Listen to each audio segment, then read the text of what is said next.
ఓం శ్రీ గణేశాయ నమః. ఓం శ్రీ వేదవ్యాసాయ నమః. ఓం నమో భగవతే వాసుదేవాయ.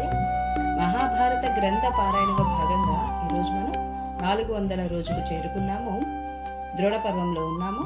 ఈరోజు అర్జునుడి ఆజ్ఞపై అలసిపోయిన సేనలందరూ కూడా రణభూమి అందే నిద్రించుడు గురించి తెలుసుకోబోతున్నాము. చాలా బాగుంటుంది, చివరి వరకు స్కిప్ చేయకుండా చూడండి. హరే కృష్ణ. శుక్లాంబరధరం విష్ణుం శశివర్ణం చతుర్భుజం ప్రసన్నవదనం ధ్యాయేత్ సర్వవిఘ్నోపశాంతయే. నారాయణం నమస్కృత్య నరం చైవ నరోత్తమం దేవీం సరస్వతిం వ్యాసం తతో జయముదీరయేత్. హరే కృష్ణ. ఇక మనం పారాయణ ప్రారంభించుకుందాము. సంజయుడు చెప్తున్నాడు, వ్యాసుల వారు ఈ రీతిగా అనునయించాక యుధిష్ఠిరుడు తాను కర్ణుడిని చంపాలనే ఆలోచనను విరమించుకున్నాడు. కానీ దృష్టద్యుమ్నుడికి, వీరవరుడా, నీవు ద్రోణాచార్యుడిని ఎదిరించు, ఎందుకంటే అతనిని నాశనం చేయడం కొరకే నీవు ధనుర్బాణాలతో, కవచంతో, ఖడ్గంతో అగ్ని నుండి పుట్టావు. సంపూర్ణోత్సాహంతో ద్రోణుడిపై దాడి చెయ్యి. అతనికి నీవు ఏ విధంగానూ భయపడనక్కరలేదు. జనమేజయుడు, శిఖండి, యశోధరుడు, నకుల సహదేవులు, ద్రౌపది పుత్రులు, ప్రభద్రక గణము, ద్రుపదుడు, విరాటుడు, సాత్యకి, కేకేయ రాజకుమారులు, అర్జునుడు, వీరందరూ కూడా ద్రోణుడిని చంపడానికి 4 వైపుల నుండి ముట్టడి చేయండి. అలాగే మన రథ, గజ, తురగ, పదాతి యోధులు కూడా ద్రోణుడి రథం నుండి పడగొట్టే ప్రయత్నం చేయండి అని ఆజ్ఞాపించాడు. యుధిష్ఠిరుడు ఇలా ఆజ్ఞాపించగానే సైనికులందరూ ద్రోణాచార్యుడిని చంపడానికి అతనిపై విరుచుకుపడ్డారు. వారు అకస్మాత్తుగా రావడం చూసి ద్రోణాచార్యుడు తన శక్తినంతా ఉపయోగించి ముందుకు రాకుండా నిలువరించాడు. అప్పుడు దుర్యోధనుడు కూడా ద్రోణాచార్యుడి ప్రాణాలు కాపాడడానికి పాండవుల మీద దాడి చేశాడు. తిరిగి 2 పక్షాల మధ్య యుద్ధం ఆరంభమైంది. ఆ సమయంలో గొప్ప గొప్ప వీరులు కూడా నిద్రతో కళ్ళు మూసుకుపోతున్నాయి. అలసటతో వారి శరీరాలు సడలిపోతున్నాయి. వారికి ఏం చేయాలో కూడా తోచడం లేదు. ఆ భయంకరమైన అర్ధరాత్రి నిద్రాంధ్రులైన సైనికులకు వేల జాములలాగా అనిపించసాగింది. ఎవరిలోనూ యుద్ధం చేయాలనే ఉత్సాహం లేదు. అందరూ జావకారి దీనంగా ఉన్నారు. మీ సైనికుల వద్ద, శత్రు సైనికుల వద్ద కూడా ఎలాంటి అస్త్రాలు కానీ బాణాలు కానీ లేవు. అయినా క్షత్రియ ధర్మాన్ని దృష్టిలో పెట్టుకుని వారు సైన్యాన్ని విడిచిపెట్టలేకపోతున్నారు. కొంతమంది అయితే నిద్రతో ఎంతగా అందులయ్యారంటే ఆయుధాలు విసిరేసి నిద్రపోతున్నారు. మరి కొంతమంది ఏనుగుల మీద, కొంతమంది రథాల మీద, కొంతమంది గుర్రాల మీదనే కునుకుపాట్లు పడుతున్నారు. గాఢాంధకారంలో నిద్రతో కళ్ళు మూతలు పడుతున్నాయి. అయినా కూడా వీరులు తమ శత్రుపక్షపు వీరులను సంహరిస్తూనే ఉన్నారు. కొంతమంది నిద్రతో ఎంతగా తెలివి తప్పి ఉన్నారంటే శత్రువులు వారిని చంపుతున్నారని కూడా వారికి తెలియడం లేదు. సైనికుల యొక్క ఈ అవస్థను చూసి అర్జునుడు అన్ని దిక్కులు వినిపించేలాగా ఎల్లుగెత్తి, యోధులారా, ఇప్పుడు మీ వాహనాలు అలసిపోయాయి, మీరు కూడా నిద్రతో అందులవుతున్నారు. కాబట్టి మీకు అంగీకారం అయితే కొద్దిసేపు పోరాటం ఆపి ఇక్కడే నిద్రించండి. చంద్రోదయం అయినాక నిద్రావేగం తగ్గినప్పుడు అలసట తీరాక ఇరుపక్షాల వారు తిరిగి యుద్ధం ఆరంభించవచ్చు అన్నాడు. ధర్మాత్ముడైన అర్జునుడి మాటలను అందరూ అంగీకరించారు. ఇరుపక్షాల సైనికులు యుద్ధం ఆపుచేసి విశ్రాంతి తీసుకోసాగారు. అర్జునుడి యొక్క ఈ నిర్ణయాన్ని దేవతలు, ఋషులు కూడా ప్రశంసించారు. విశ్రాంతి లభించడంతో మీ సైనికులకు కూడా సుఖంగానే ఉంది. వారు అర్జునుడిని ప్రశంసిస్తూ, మహాబాహు అర్జున, నీలో వేదాలు, అస్త్రాలు, బుద్ధి, పరాక్రమము, ధర్మము అన్నీ ఉన్నాయి. జీవుల పట్ల దయ చూపడం నీకు తెలుసు. నీవు మాకు ఇచ్చిన విశ్రాంతికి బదులుగా నీకు మేలు కలగాలని మేము కూడా భగవంతుడిని ప్రార్థిస్తున్నాము. వీరవర్య, నీ కోరికలన్నీ ఈడేరుగాక అని అనసాగారు. వారు ఈ రీతిగా పార్థుడిని ప్రశంసిస్తూనే నిద్రావసులై పడుకున్నారు. కొంతమంది గుర్రాల మింపుల మీదనే పడుకున్నారు. కొందరు రథాల మీదనే ముడుచుకున్నారు. మరి కొంతమంది ఏనుగుల కుంభస్థలాల మీద నిద్రపోయారు. ఇంకా కొంతమంది నేల మీదనే పడుకుని పోయారు. అనేక రకాల ఆయుధాలు, గదలు, కత్తులు, పరశువులు, ప్రాసాలు, కవచాలు ధరించే జనులంతా వేరువేరుగా పడుకున్నారు. రాజా, అప్పుడు బాగా అలసిపోయిన ఏనుగులు, గుర్రాలు, సైనికులు అందరూ యుద్ధం విరమించి గాఢ నిద్రలోకి జారిపోయారు.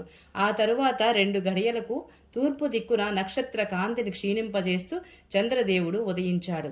క్షణకాలంలోని జగత్తంతా వెలుగుతో నిండిపోయింది. అంధకారం పేరుకు కూడా లేదు. చంద్రకిరణాల మృదు స్పర్శతో సైన్యమంతా మేలుకుంది. ఉత్తమ లోకాలు పొందాలనే కోరిక ఉన్న 2 పక్షాల యోధులు మధ్యలోక సంహారకారకమైన యుద్ధం ఆరంభమైంది. ఆ సమయంలో దుర్యోధనుడు ద్రోణాచార్యుని వద్దకు వెళ్లి అతనికి ఉత్సాహం కలిగించడానికి, ఉత్తేజపరచడానికి కోపంతో, ఆచార్య, ఇప్పుడు శత్రువులు అలసి విశ్రాంతి తీసుకుంటున్నారు, ఉత్సాహం కోల్పోయారు, ముఖ్యంగా మన గుప్పెట్లో చిక్కుకున్నారు. ఈ స్థితిలో కూడా యుద్ధంలో వారి పట్ల ఏ రకమైన దయ ఉండకూడదు. నేటి వరకు ఇలాంటి అవకాశాలలో మేము మిమ్మల్ని సంతోషంగా ఉంచడానికి అన్ని రకాలుగా మిమ్మల్ని క్షమిస్తూ వస్తున్నాము. దానికి ఫలితంగా పాండవులు అలసిపోయినప్పటికీ కూడా బలవంతులు అవుతూ ఉన్నారు. బ్రహ్మాస్త్రం మొదలైన దివ్య అస్త్రాలన్నీ కలగలిపి ఏ ఒక్కని వద్దన ఉన్నాయంటే అది తమరే. లోకంలో పాండవులు గాని మేము కాని ఏ ధనుర్ధరుడైనా యుద్ధంలో మీతో సమానుడు కాలేడు. ఓ ద్విజోత్తమ, మీరు మీ దివ్యాస్త్రాలతో దేవతలు, అసురులు, గంధర్వులు సహితంగా ముల్లోకాలను సంహరించగలరు అనడంలో కొంచెం కూడా సందేహం లేదు. ఇంత శక్తిశాలురై ఉండి కూడా మీరు పాండవులను మీ శిష్యులను భావించి లేదా నా దౌర్భాగ్యం కారణంగానూ వారిని క్షమిస్తూనే ఉన్నారు అన్నాడు. దుర్యోధనుడి యొక్క ఈ మాటలు విని ద్రోణాచార్యుడు కుపితుడై, దుర్యోధన, నేను వృద్ధుడినైపోయాను. అయినా యుద్ధంలో శక్తివంచన లేకుండా పోరాడుతూనే ఉన్నాను. కానీ నీకు విజయం అందించడానికి ఇప్పుడు నేను నీ నీచ కర్మలకు కూడా దిగవలసి వస్తుంది అని తెలుస్తోంది నాకు. వీరందరికీ ఆ అస్త్రాల గురించి తెలియదు, నాకు తెలుసు. కాబట్టి నేను ఆ అస్త్రాలనే ప్రయోగించి వారిని చంపాలి కదూ. దీనిని మించిన దుశ్చర్యం ఇంకోటేముంటుంది? చెడైనా మంచైనా ఏ పని గాని నీవు చేయించాలి అనుకుంటే నీవు చెప్పడంతోనే అదంతా చేస్తాను. అంతేకాని నా ఇష్టంతో నేను అశుభ కర్మలు చేయలేను. సమస్త పాంచాల రాజులను సంహరించి యుద్ధంలో పరాక్రమం చూపిన తరువాతనే ఇక కవచం విప్పుతాను. ఇందుకోసం నేను నా కత్తిని పట్టి ప్రతిజ్ఞ చేస్తున్నాను. కానీ యుద్ధంలో అర్జునుడు అలసిపోయాడని నీవు అనుకుంటున్నావే, అది నీ తప్పు. అర్జునుడి యొక్క నిజమైన పరాక్రమాన్ని నేను చెబుతాను, ఇప్పుడు విను. సవ్యసాచికి కోపం వస్తే మాత్రము అతనిని దేవతలు, గంధర్వులు, యక్షులు, రాక్షసులు కూడా జయించలేరు. ఖాండభవనంలో అతడు ఇంద్రుడిని ఎదిరించాడు. తన బాణాలతో అతడు కురిపించిన వర్షాన్ని అడ్డుకున్నాడు. బలగర్వంతో మిడిసిపడుతున్న యక్షులను, నాగులను, దైత్యులను పరాజయం పాలు చేశాడు.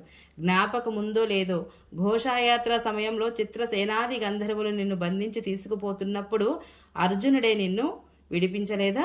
దేవతలకు శత్రువులైన నివాత కవచులనే దైత్యులను దేవతలు కూడా స్వయంగా చంపలేని వారిని అర్జునుడే ఓడించాడు.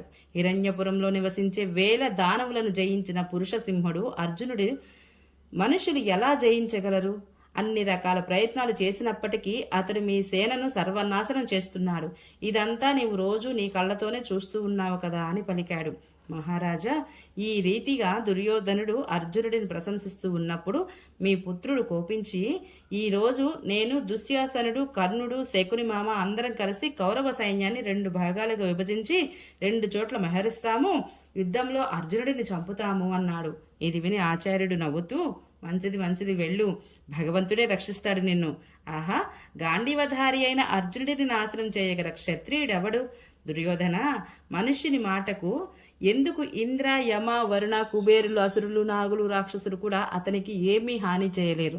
నీవు చెబుతున్నది మూర్ఖులు చేసే పని. మంచిది, యుద్ధంలో అర్జునుడిని మూర్ఖుని ఎవరు క్షేమంగా ఇంటికి తిరిగి రాగలరు? నీవు నిర్దయుడువు, పాపంలోనే నీ మనసు కొట్టుమిట్టాడుతోంది. అందుకే నీవు అందరినీ సందేహిస్తూ ఉంటావు.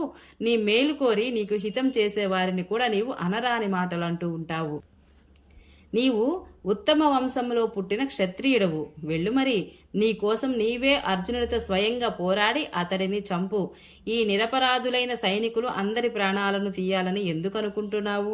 నీవే ఈ వైరానికంతటికి మూల కారణము. కాబట్టి నీవే స్వయంగా వెళ్ళి అర్జునుడిని ఎదిరించు. నీతో పాటు కపట ద్యూతంలో ఆరితేరిన నీ మామ కూడా వస్తాడు.